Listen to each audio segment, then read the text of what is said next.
got something for you. The new parts have been fitted to the car. The simulation numbers are good, so look forward to your feedback. Check out the details. Hey guys, and welcome to another video, and welcome to episode 12 of my F1 2017 Sauber career mode. So we started our episode off with a with two upgrades actually, a straight line, an engine upgrade, and a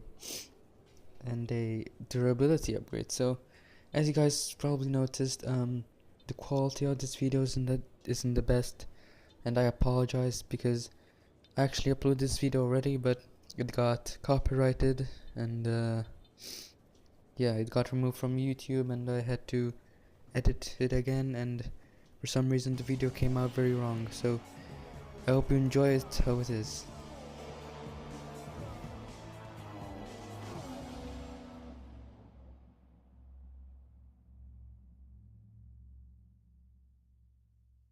Welcome to the north of Italy, where today's practice session is about to start for this weekend's Italian Grand Prix.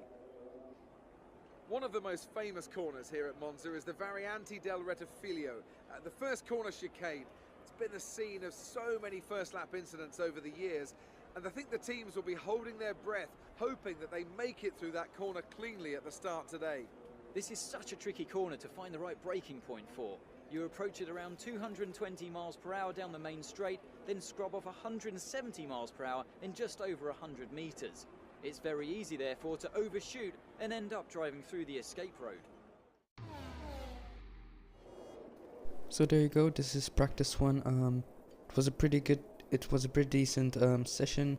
I decided to go for a pretty new engine. I kept with the same one I had. Those are the practice sessions for you who want to see them. Hey, looks like you've got a bit of rivalry going on out there. This is good. Gets people talking about you. Just make sure you outperform them, okay? So finally we have a new rival now. This is the third rival we're having. It's Kevin Magnussen. So it's gonna be pretty difficult, I think, because the Haas car is probably up there, you know. It gets usual points. Kevin Magnussen though is not doing too well in his Haas. 17th or above now. Because as you guys know now, we overtook McLaren Honda. It's pretty unrealistic. The McLaren Honda is pretty powerful. But I think in a new update it's going to be fixed. But I don't think it's not for the AI. I think it's just for the people who want to play the game. So as you guys can see, we're gonna change the engine to a new, fully fresh engine, and let's hope we're gonna have an incredible race. Qualifying is about to start here at the Autodromo di Monza for the Italian Grand Prix. The teams are about to head out onto the track any minute now.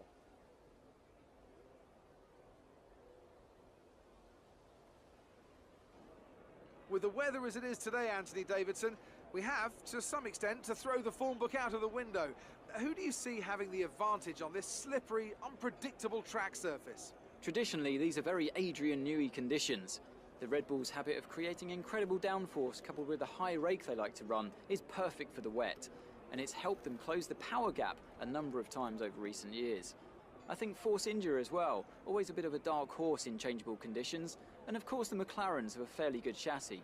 Having said that, I don't want to make a firm prediction. More than performance, the deciding factor is going to be the timing. The level of wetness out on the track is going to constantly rise and fall, and anyone who can find that perfect window when it's at its driest will have a big advantage out there.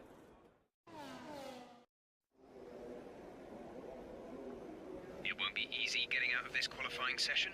Let's see what you can do. So Q1 now, it's going to be full wet for this first qualifying session. Pretty realistic, I say, because that's what happened in real life, but it's not as that heavy. In real life it was so heavy.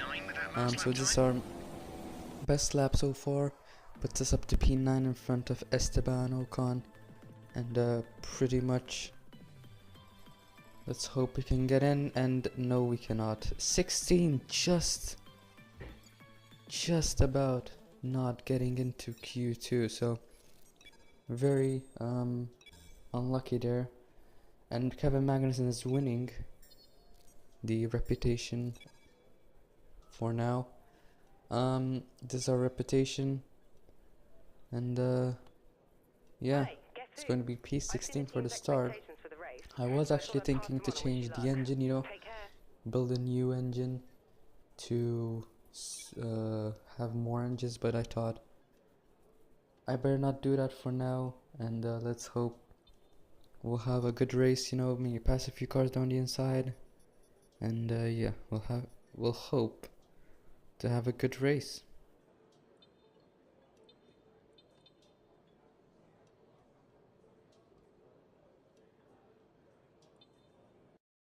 Chicanes make up the majority of the 11 corners on this 3.6-mile circuit. And just in case the slipstream wasn't enough, well, 2 DRS zones will help encourage some close action. It's a very tight turn 1 here and a very big braking zone. It's a corner, Anthony Davidson, where we've seen a number of lap 1 incidents in the past. As you say, it's a very small piece of track when you have more than just one car trying to go through it.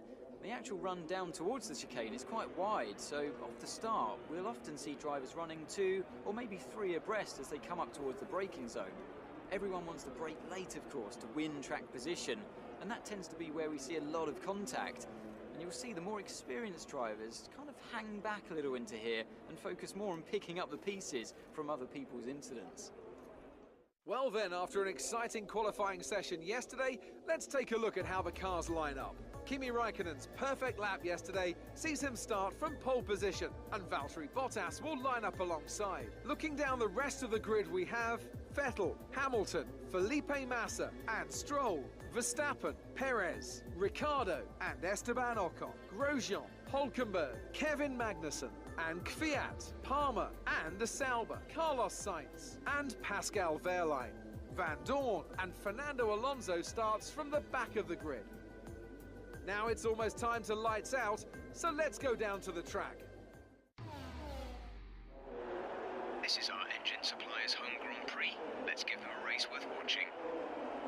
So to add to our pressure, the engineer has just came and told us that we need a good race because of our engine suppliers. You guys know Sauber have a Ferrari engine supplier, and yeah, they expect a good race. We'll hope we can give them one. I actually have a dry setup, all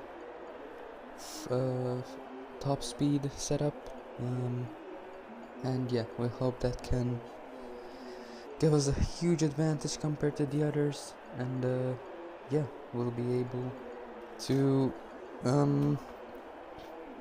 be on top, be the best of the rest really. So let's go down to the grid for the Italian Grand Prix. So here we are on the grid, revving to 5 red lights, and it's lights out and away we go. Pretty average start compared to the others, but look at that, we have passed Palmer already at the start, and maybe we can start to challenge Magnussen as well. As we go into turn 1 now, very tight compared to the others, and we touch a bit there. I think that was a force ending. I'm not sure who the driver was, but we chipped off a bit of front wing. Pretty good start, but that may hamper our race a little bit. But this is a straight line based track, so don't think it's gonna hamper us too much. But as we now go continuing now into this race, Hülkenberg. We're battling with Hülkenberg now. We're still side by side. Let's hope we can get him around the outside now. He's gonna have the inside line, and yeah, we had no chance really to continue battling with him. But continuing in this lap now, we have slipstream down the inside. We try to go off Hülkenberg, and we actually managed to do that. Very surprising. This straight line speed setup, I mean, yes, seems to be doing incredibly well for us, as Romain Grosjean is out of the race already. Have a retirement. So lap 4 now, we are absolutely getting destroyed by Hulkenberg. Look at his straight line speed with the DRS and slipstream. But he hits us off. Actually, he didn't leave us any room. But now we're actually battling with Ricardo now, who's really had a poor start. He actually started like P9, but well, a very poor start from him. But continuing in this race now, we're behind Hulkenberg, and let's hope we can get him in the next few laps, maybe.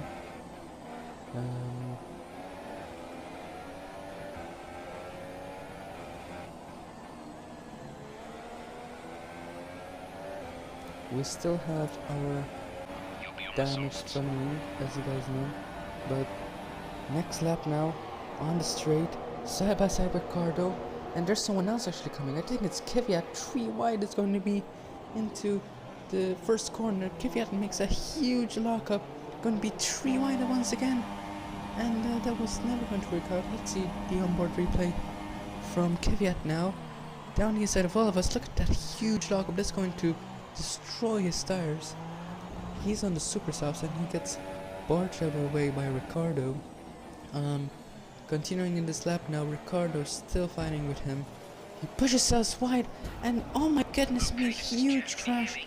We break almost a whole front wing, crash with our rival, Kevin Magnussen, and we have to come in the pits this lap, or it's gonna be game over for us. So, well, change strategy, says the engineer, and we're definitely gonna do that. It's gonna be an undercut for us, because we were going to lap the next lap. I mean, we're going to pit the next lap, so I fast forwarded this because it was going to be too slow for you guys. But yeah, obviously a very slow stop, P17. But obviously there's people who are still not pitted, and they're pitting this lap for the softs. We come out past our teammate in P16 now we are. But look at this, Alonso's battling Palmer, and we actually have a chance to pass Palmer. I mean, a great exit compared to him. He is on cold tires, as you guys know. He just came out of the pits, and we have a pretty decent chance of keeping in front of him now for this few laps. But look at the straight line speed we have compared to Alonso. It's extremely funny how he was just a sitting duck there. But I think Palmer has got him as well. No, Alonso defended himself really well, as we can see the replay now. Alonso round the outside, incredible move from him, and holds it down the inside to keep P15, I think. But continuing this lap now, Palmer managed to get him later on. Touch a bit there, and for some reason I had damage, but I was fully green. But look at this side by side, absolutely the same speed we're going. We break a bit late there, going a bit deep into the corner, going a bit on the curb there, losing the car a bit because of that. We get a poor run compared to Jolie and Palmer there. These are the last few laps, if you guys can see there in the top right, lap 10. But now we're gonna try and go down the inside. What a great battle we're having here. I can't have a chance to breathe. But now continuing on, we're gonna have the outside line for this race. We're gonna exceed the track limits a little bit, but that doesn't matter too much. Lap 12 now in this race. We're battling Magnussen, which we need to beat him because he's our rival, and if we don't beat him, we will lose reputation on Haas, of course, because they are the people who can sign us for next year. So down the inside we go. Let's hope we can keep it. We raise our hand in frustration, but we managed to keep it for now. Kimi Räikkönen wins the race. Good job to him. He absolutely dominated this race. Good job from Ferrari as well. I think they got a 1-2 today. But we're gonna come into these last few corners. Let's hope he doesn't get us into the line. We're going to be side by side as we go over the line, but I think we finished Good finish. P13. You stepped up and achieved what we asked. Good job.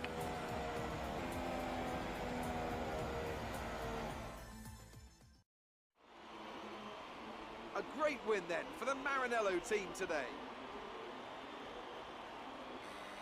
So, Ant, how exactly did they set themselves apart from the pack today? I feel like consistency was probably the key today. There's being quick, and then there's being quick lap after lap after lap. If you can do that, you can capitalise on other people's errors without making many of your own. And that's an approach that can push you a long way up the field. And as we can see, it's time for the podium, and as the drivers make their way out, there's a familiar red suit making its way to the top step. Fantastic win for Ferrari.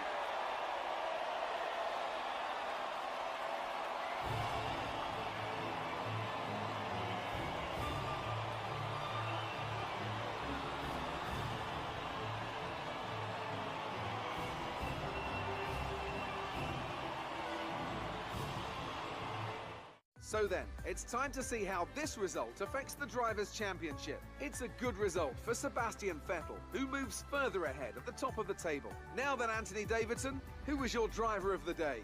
And here's how things are shaping up in the Constructors' Championship. It was a tough race for our championship leaders who lose ground at the top of the table. Well, what a weekend that has been. Please join us next time for another thrilling instalment of this Formula One season. So Ferrari gets a pretty dominant 1-2 in their home race, of course. We get a pretty decent P15, also Pascal Wehrlein all the way up to P15. Incredible job from him, I have to say. But the standings seem to be all the same. Mercedes lose a little bit more ground to the Ferrari team, as we get more resource points here now, but I don't think we're gonna have enough for a big upgrade. We have enough for a reliability upgrade, but I thought otherwise and I did not upgrade the reliability. So McLaren, another big boost in the reputation, and as you can see, we have a new classic challenge. So as I always do, I'm gonna leave it for the next episode. But anyway guys, if you did enjoy this video, don't forget to leave a like, subscribe of course for more F1 videos and content, and I will see you in the next one. Bye guys.